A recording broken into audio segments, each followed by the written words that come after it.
So then what is it that you're in the arguing? interest of security and good order of management, So, we don't know what questions you're going to ask. Can I show you my questions? No, you can't. Hi everyone, Rukshan here. I just watched a video of a journalist in Australia, in Victoria, getting thrown out of a press conference at Parliament House in Victoria. And what the journalist was Avi Yemini. Now I know many people have different opinions of Avi, and you might not like him or you might like him, but that's got nothing to do with the job that he's doing. And he's going in there with all the correct credentials. They've let him onto the grounds.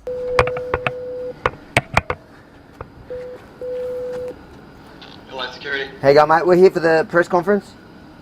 Where are you from, mate? Rebel News. There you go. Can you see my ID? What news was it? Rebel News. The media pass there, mate? Yep.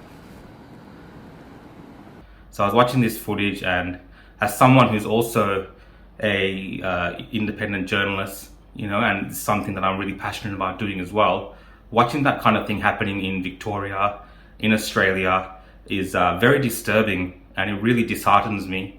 Yeah. So am I pressed? This is my press card? That's fine, but I've just told you under the...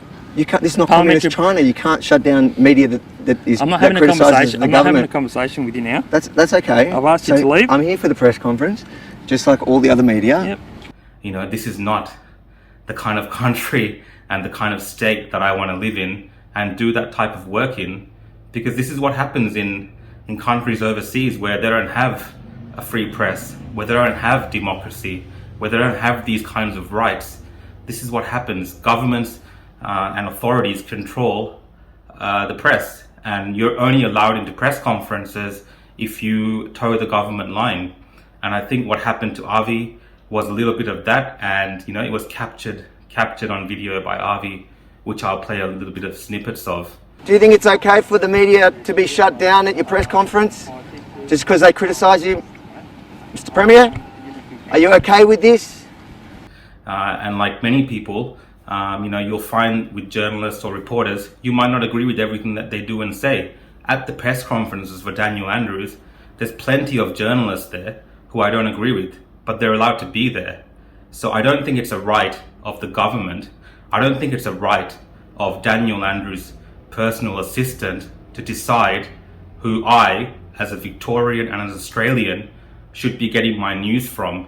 The Premier's PA doesn't want him here at the conferences. If I want to listen to Avi's questions at the press conference, I should be allowed to. If they want to disqualify him based on something legitimate, then they need to be prepared to do that at that point. But they can't just make up stuff and say he's got fake credentials and all this kind of nonsense when clearly they know that's not the case. This is just ridiculous. It shouldn't be happening in Australia, and it's just disgusting because Daniel Andrews seems to be well aware of what's going on here. If his own personal secretary is coordinating with the police, which was recorded on camera, the police officer actually said to Avi's lawyer that, you know, we're not happy with the questions you might be asking. So they have no idea what the questions will even be. The Premier's PA doesn't want him here at the conferences. And the police officer also said that Daniel Andrews' personal assistant does not want Avi Yemini there, because they're not sure what questions he will ask. What kind of press conferences have we been watching for the past, you know, almost 12 months of this pandemic?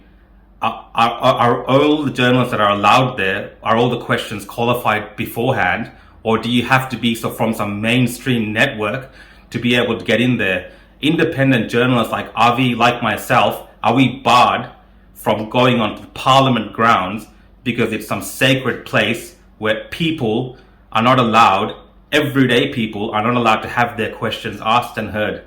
So I'm telling everyone just to kind of watch this video. You can make up your own minds, but watch the entire video and see if you felt what I felt as well. Forget about Avi and forget about everything you might think about him, because I know a lot of people have different opinions. This is not what this is about. This is about being an attack on the free press by the state government of Victoria and the Victoria Police and the PSOs at the Parliament participating in denying the free press to do their work. Thank you for watching. I could also be advised that you're banned from here for a period of 7 days, okay? So you're not permitted to return here for 7 days. That's on film. Who advised that as well? Authorised officers of Parliament House, that is me. And where's the boundaries that this journalist You're not on can't? the footpath. So I'm not. Bound by So the authorised officers of the Parliament is banning a journalist they don't like, the government doesn't like. Well,